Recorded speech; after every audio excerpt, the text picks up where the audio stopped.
Vote percentage फिसला इधर से उधर हुआ तो हमको लगता है कि सारा एग्जिट पोल का आंकड़ा कुछ पलट भी नहीं जाए। मैसेज 5 बजे के बाद भी 12% जो है वोट बढ़ा है।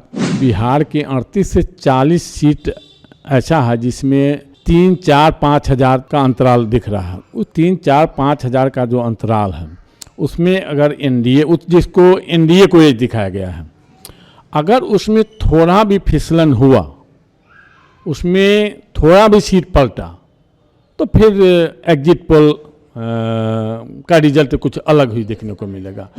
चंपारण में भी दोनों चंपारण मिला करके भी 2-3 सीट नुकसान दिख रहा है। तो इसलिए महागठबंधन भी मजबूत स्थिति में है।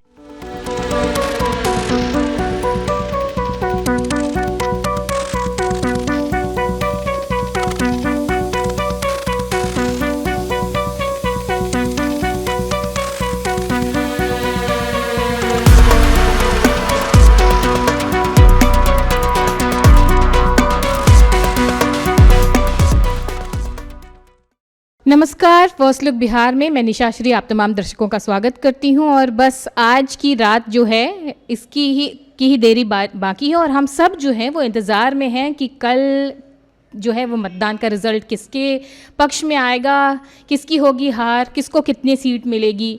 और इन अलग अलग कयासों और अलग अलग एग्ज़िट पोल से जो है वो हमको अलग अलग खबरें सुनने को मिल रही है। अगर हम राष्ट्रीय चैनलों के माध्यम से जो एग्ज़िट पोल हमें बताया जा रहा है उसकी बात माने तो ऐसा लगता है कि एनडीए जो है वो जीत रही है। लेकिन ग्राउंड रिपोर्टिंग में जब लोग देखते हैं तो उनको असलियत पता होती है, क्योंकि उनको एक एक मतदाता से उनका कनेक्ट होता है।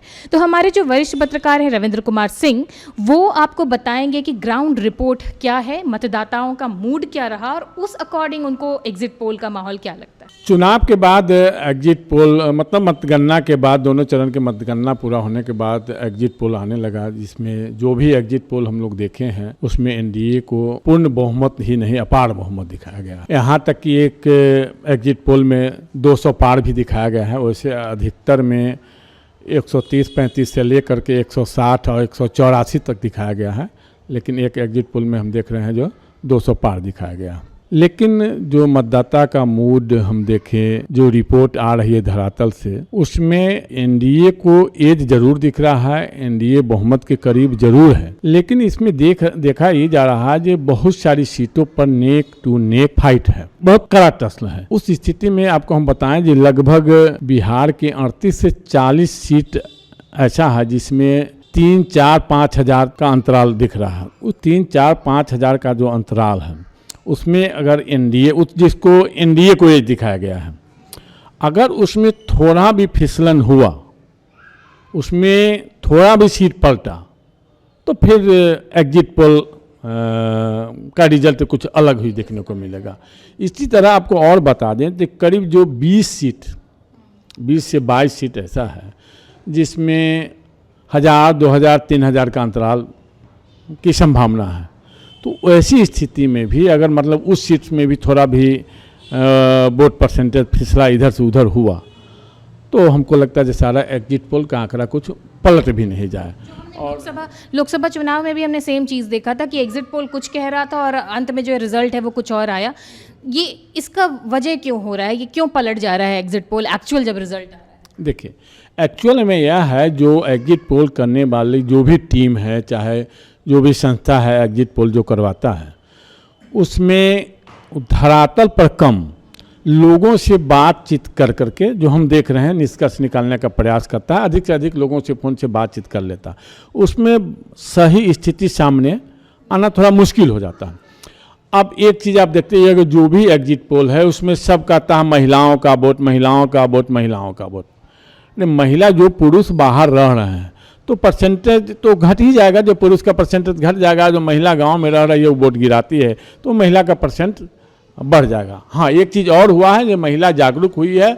जो महिला पहले वोट नहीं गिराने जाती थी और वोट गिराने जाती हैं, चाहे किसी उम्र की महिला हो, वृद्ध भी महिला हो, जो चलने में अक्षम है, वो परिवार के किसी लोगों के सहारा के साथ मतलब वो जाती हैं, वोट डालती हैं। और बुजुर्ग भी जाते हैं, जो पुरुष हैं वो भी जाते हैं। तो वोट प्रतिशत, इसी के कारण वोट प्रतिशत बढ़ा है। अब वोट प्रतिशत बढ़ने का भी कई फैक्टर यहाँ काम जो हम देख रहे हैं उसमें है। एक लोग बताते हैं योजना के कारण वोट प्रतिशत बढ़ा है, हम इस चीज़ को नहीं मानते हैं। योजना पहले से भी है। वोट प्रतिशत एक तो इसमें यह देखा गया है, जो छठ के समय जो लोग घर आए थे वो कुछ न कुछ लोग रह गए हैं, तो वोट प्रतिशत बढ़ेगा। कुछ लोगों का जिनकी मृत्यु हो गई, चाहे जिनका नाम नहीं है बाहर चले गए, दूसरे तीसरे जगह नाम भी है, वो सब जो कट करके उसमें जो कमी आई है तो वोट प्रतिशत बढ़ेगा ही। नए लोग जुड़े हैं, पुराने जो कुछ जो मतदान जो लोग मर गए हैं नहीं हैं, वो लोग जो वोट जो घटा है, चाहे अन्य स्थानों पर है उनका कई जगह पर नाम है, वो सब जो घटा है और लोग बढ़े हैं तो वोट प्रतिशत तो बढ़ेगा ही। अब एक छठ का मामला भी है, छठ में भी लोग आए हैं। दूसरी बात यह सामने आ रही है, जो मुस्लिम समुदाय को कहीं न कहीं से यह मैसेज दिया गया था कि आप यदि वोट नहीं डालेंगे तो आपको नागरिकता समाप्त कर दिया जाएगा, तो जिसके कारण वे बाहर से आए हैं और उनका भी पोल प्रतिशत बढ़ा है। इस पर एक आकलन लगाया जा रहा है, जो मुस्लिम मतदाताओं का वोट 80 से 90% तक हुआ है, तो वोट प्रतिशत बढ़ेगा ही। और अन्य लोग भी इस बार महागठबंधन के लोग भी काफ़ी सजग थे और उन्होंने जो भी उनके वोटर हैं बड़े ही रुचि लेकर के एक्टिव होकर के दिन भर वोट गिराएं। रात तक आप देख रहे हैं जो मैसेज 5 बजे के बाद भी 12% जैसे वोट बढ़ा है, तो ये सब लोग सजग थे। उस स्थिति में जो एग्जिट पोल है वो एग्जिट पोल धरातल से नहीं दिख रहा है, धरातल पर जाना चाहिए। लोग करते भी होंगे, लेकिन ज़्यादातर हमको जो देखने में मिला है कि लोगों से बातचीत करके एग्जिट पोल निकाल देते हैं।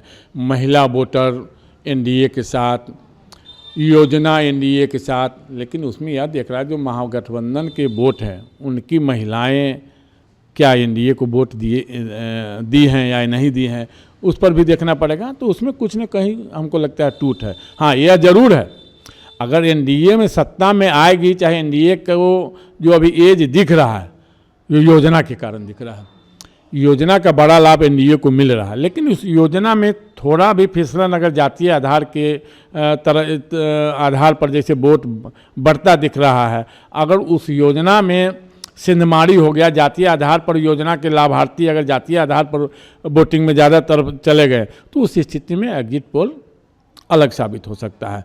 तो आप देख रहे हैं कि सीमांचल में, आप बताइए, सीमांचल की बात करते हैं, जैसे किशनगंज है।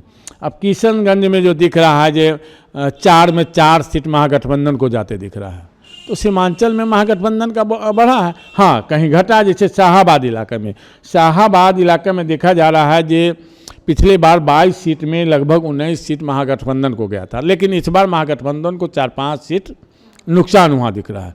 तो कहीं नुकसान दिख रहा है तो फिर वैशाली में कुछ सीट पर महागठबंधन को जैसे एज दिख रहा है। तो इस तरह से हो सकता है मुजफ्फरपुर जिला में भी महागठबंधन बराबरी के, जैसे 11 सीट है मुजफ्फरपुर में, तो 11 में आप यह नहीं मान सकते हैं जहाँ 7-8 सीट चला जाएगा एनडीए को और 2 से 3 सीट जाएगा महागठबंधन को, ऐसा नहीं हो सकता।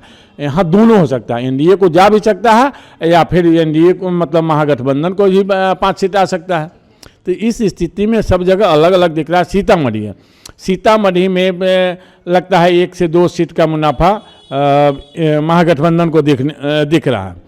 तो इस स्थिति में एग्जिट पोल उलटफेर हो सकता है। थोड़ा मतदान अगर थोड़ा भी पिछला होगा तो उसमें जैसे रिजल्ट कुछ अलग हो सकता है। कल मैं सुन रही थी कुछ जो विश्लेषक हैं वो उनका कहना था कि जब भी आज तक मतदान हुआ और उसमें जब वोट प्रतिशत बढ़ा है, जैसा कि हमने देखा कि सेकेंड फेज जो कि सीमांचल के क्षेत्रों में था, वो वोट प्रतिशत प्रथम चरण के वोटिंग से ज़्यादा था और वोट प्रतिशत बढ़ता है वो कहीं ना कहीं सत्ता परिवर्तन की तरफ उसका रुझान होता है। इसके पीछे क्या लॉजिक है और क्या ये जो मेजॉरिटी वोटिंग हुई है ये सत्ता परिवर्तन के लिए हुई है, क्या आपको क्या? देखिए, अब हाल के दिनों में यह देखा गया है जो मतलब वोट प्रतिशत बढ़ने के बाद भी कई स्टेट में फिर जो सरकारें थी वही सरकार रही हैं, लेकिन कुछ सीटें कमी है, कुछ न कुछ सीट में कमी आई है और सरकार वही रहे लेकिन सीट में कमी आई है।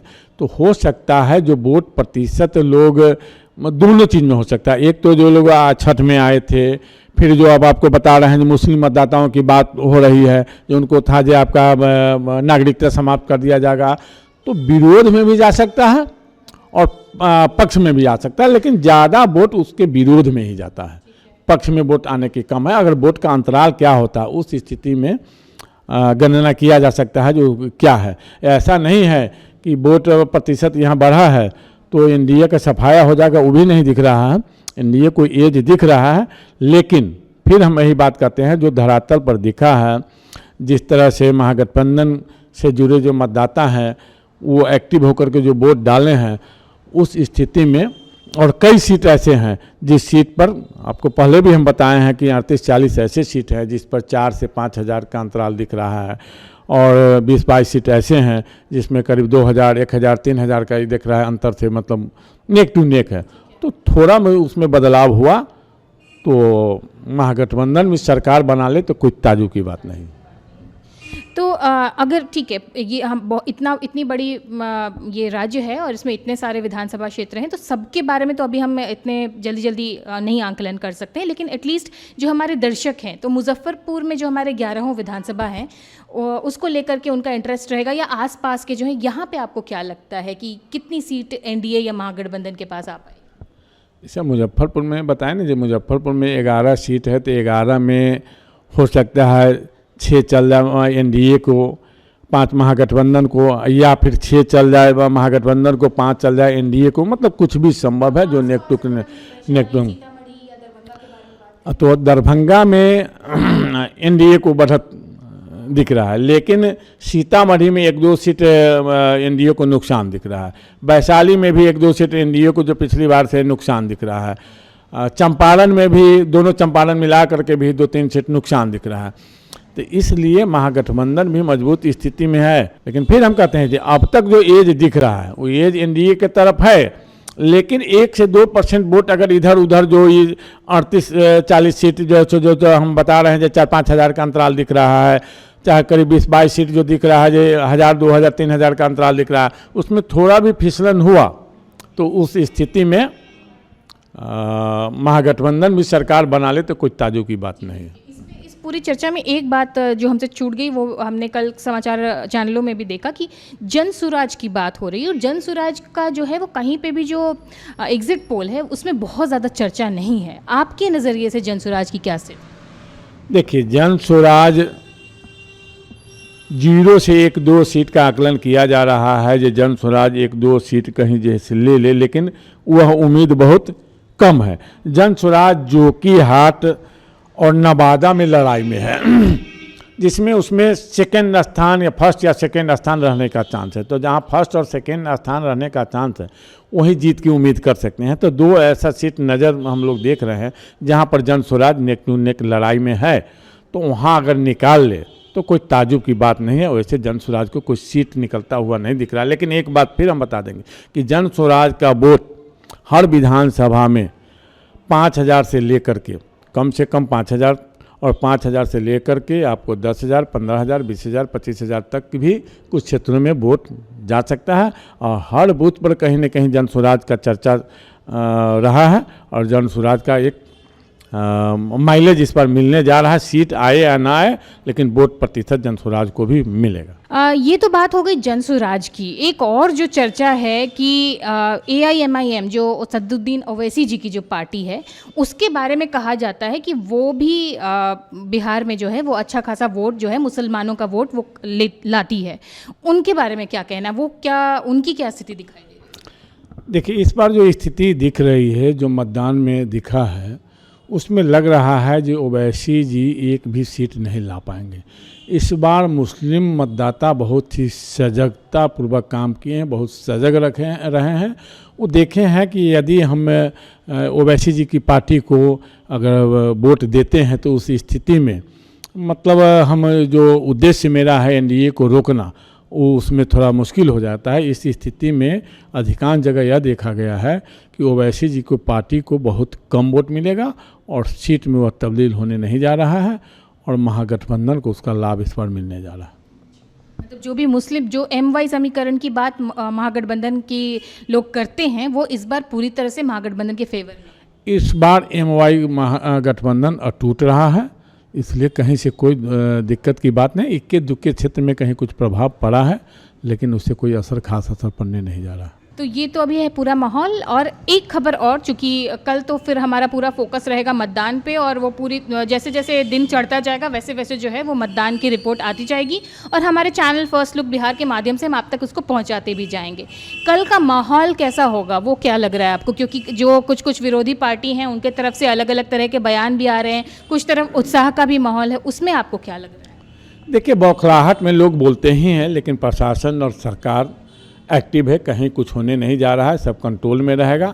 मतदान जिस तरह से शांतिपूर्ण कराने में चुनाव आयोग और जिला प्रशासन सफल रहा है, उसी तरह अन्य भी गतिविधियों पर लोगों की नज़र है, प्रशासन सख्त है, इसलिए कहीं कुछ ऐसा नहीं। इक्के दुक्के चीज़ तो ये चुनाव है तो कुछ विरोधाभास होता ही रहता है, जो लोग हारने की स्थिति में रहते हैं कुछ इस तरह के बयानबाजी करते रहते हैं, लेकिन ये सब कुछ नहीं है। शांति रहने की उम्मीद है और लोगों को शांत रहना भी चाहिए, मिलजुल करके काम करना चाहिए। रिजल्ट तो जो मतदाता जिसे चुना वो जीतेंगे, इसलिए कुछ अशांति फैलाने वाले लोग हैं उस पर नज़र प्रशासन की है, सरकार की नज़र है, इसमें कहीं से कुछ होने की संभावना नहीं। तो ये थी अब तक की जो एक हलचल है, जो हमको एग्जिट रिपोर्ट, जितने भी एग्जिट पोल आए हैं उनको एनालाइज करते हुए जो हमारे पास जितना संग्रहित आंकलन था वो हमने आपके सामने प्रस्तुत किया, और इन सभी बातों को हमारे सामने हमारे दर्शकों के लिए प्रस्तुत करने के लिए हमारे वरिष्ठ पत्रकार रविंद्र कुमार सिंह जी, आपको बहुत बहुत धन्यवाद। इसी के साथ हम इस चर्चा को यहीं पर देते हैं विराम। कल आप सुबह से हमारे साथ बने रहिएगा, जैसे जैसे मतदान के रिपोर्ट आते जाएंगे हम आपको तुरंत उसको अपडेट करते जाएंगे। अभी के लिए दीजिए इजाज़त। आप देख रहे थे फर्स्ट लुक बिहार। धन्यवाद।